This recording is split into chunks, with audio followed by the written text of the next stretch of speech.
Hi, I'm Paul. I'm Chris. We're both from bagandboard.com, and we're here to review Batman, written by Scott Snyder, art by Greg Capullo from Spawn fame.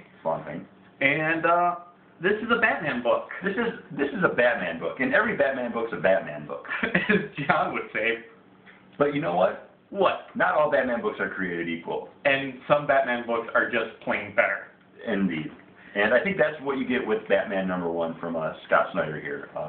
Fantastic, not just Batman story, but Bruce Wayne, which I feel is becoming much more integral part of Batman in the DC new universe. Well, I think it's following on what Grant Morrison was kind of doing with Batman Inc., making Bruce Wayne like that figurehead of why Batman is Batman, saying he's the one that's funding him. And now you get one step above where Bruce Wayne's no longer going to just sit back and let Batman do all the work to improve Gotham. He's actually going to take his vision of like knocking down some of the slums, building up some new business parks. I don't know what those buildings are that he pulls up. Libraries, hospitals, most likely. Yeah. When he pulls up that hologram at the end of the book, or near the end of the book. Batman uses a lot more holograms now in the DCNU too. I've realized that. I mean, like Alfred's a hologram at the beginning of Detective Comics. Like he's got like hologram masks that people can wear. He's got holograms that he uses for like presentations. Like, well, it's the one. You always have to have Batman having the technology that's one step into the future, and I think that's the only step we're left with now in the age of the jetpacks. Yes, jetpacks would be one more step in the future. Giant leap into the future, I'd say, Paul. Thanks for proving me wrong.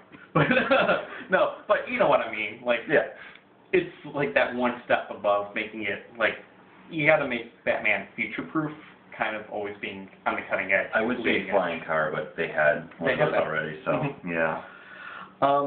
What I love about this is it feels like a good #1 to jump on. You get to see, if you were ever known anything about Batman, but want to see what's new about Batman, boom, what's new about his rogues gallery. Double page spread. You want to make sure that the Batcave is exactly the same as it's always been?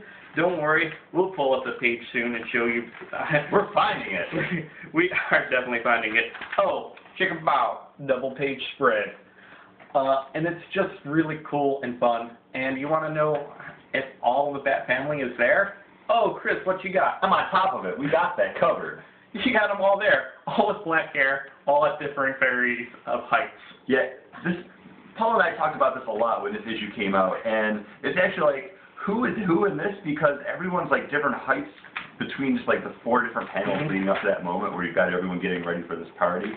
But it's not that big of a detraction from it. It's still great art. Great art. Telling everyone apart. That just looks like it could have come out of, Batman Year 1. Like, Greg Capullo does do some amazing Batman work. It's his Bruce Wayne work that I kind of get lost in, especially with this panel here, where just looking at it, I'm not sure which one's Bruce Wayne and which one is that other guy that he's talking to, something March, Lincoln March. And supposedly the story, Scott Snyder said that Gotham is finally turning an eye towards Bruce Wayne and Batman, saying, why are you disrupting my system? And he's going to come into a whole new villains kind of, and they might be the, corrupt politicians and corrupt business leaders that have been around for years. So if you've been reading The Gates of Gotham, it's kind of been played a little bit there, and it's leading right into this Batman role. Also by Scott Snyder and Kyle Higgins, who are heading up the Batman family now with Kyle Higgins. Batman and the Nightwing book that we talked about. And what makes a great Batman book, I think, is ending on a strong mystery and cliffhanger. And definitely getting a cliffhanger here where it seems like things are tying in between Batman and Nightwing. So if you're a fan of Batman and you don't want to read just another Batman book, definitely check this one out, and Nightwing. Yeah. If you want to know why Bruce Wayne will die tomorrow, I think you have to keep on picking up this book. I agree.